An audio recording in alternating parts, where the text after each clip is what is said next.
બગદાણાની અંદર જે ઘટના બની હતી ત્યારબાદ આજે ગાંધીનગર રાજ્ય સરકારના મંત્રી પરસોત્તમભાઈ સોલંકીના નિવાસસ્થાને બેઠક મળી હતી. હીરાભાઈ સોલંકી છે, તેમની સાથે જ વાત કરીશું. હીરાભાઈ, આજે બેઠક મળી હતી. તમે 2 દિવસ પહેલાં જાહેરાત કરી હતી કે સોમવારે ગાંધીનગરની અંદર મળવાનું છે. પરસોત્તમભાઈ પણ આજે હાજર હતા, તમે પણ હાજર હતા. સમગ્ર રાજ્યભરની અંદરથી કોળી સમાજના આગેવાનો અને ધારાસભ્યો અને નેતાઓ પણ હાજર હતા. શું કઈ ચર્ચાઓ કરવામાં આવી બેઠકમાં અને મુખ્યમંત્રી સાથે શું ચર્ચા થઈ? મુખ્યમંત્રી શ્રી સાહેબ સાથે અમે એક આવેદનપત્ર આપ્યું છે અને સાહેબે અમને શાંતિથી સાંભળ્યા છે. 15 ધારાસભ્યો, 3 સાંસદ સભ્યશ્રીઓ અને જે આ બનાવની વિગત હતી એ બનાવની વિગત સાહેબને ધ્યાન ઉપર મૂકી છે અને યોગ્ય તપાસ થાય અને જે દોષિત હોય એને સજા થાય એ માટેની માંગણી હતી અને અમને વિશ્વાસ છે કે એ પ્રમાણે કામ થવાનું છે. એમાં કોઈ શંકાને સ્થાન નથી. Thank you.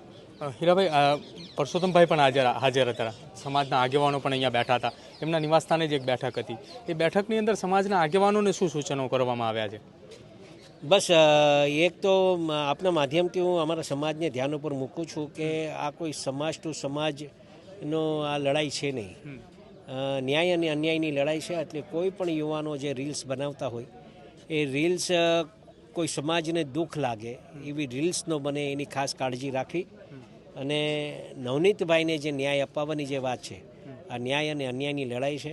એમાં જે લોકો દોષિત હોય એ લોકોને સજા મળે એ હેતુની આજનો આ કાર્યક્રમ હતો અને મુખ્યમંત્રી સાહેબે સાચી સાંભળ્યા છે અને સાચી દિશાએ તપાસ થાય અને યોગ્ય થાય એ માંગણી હતી અને મને આશા છે કે એ રીતે તપાસ થશે. Thank you. આભાર. તો આ હતા રાજુલાના ધારાસભ્ય હીરાભાઈ સોલંકી, જેમણે કહ્યું કે રાજ્યના મુખ્યમંત્રી સાથે મુલાકાત કરી યોગ્ય ન્યાયિક તપાસ થશે અને જે કોઈ ગુનેગાર હશે તેને સજા મળે તે દિશાની અંદર કાર્યવાહી કરવા માટેની ખાતરી પણ આપવામાં આવી છે. કેમેરા પર્સન કુલદીપ સુત્રાની સાથે પ્રદીપ કચ્છા, ન્યૂઝરૂમ ગુજરાત, ગાંધીનગર.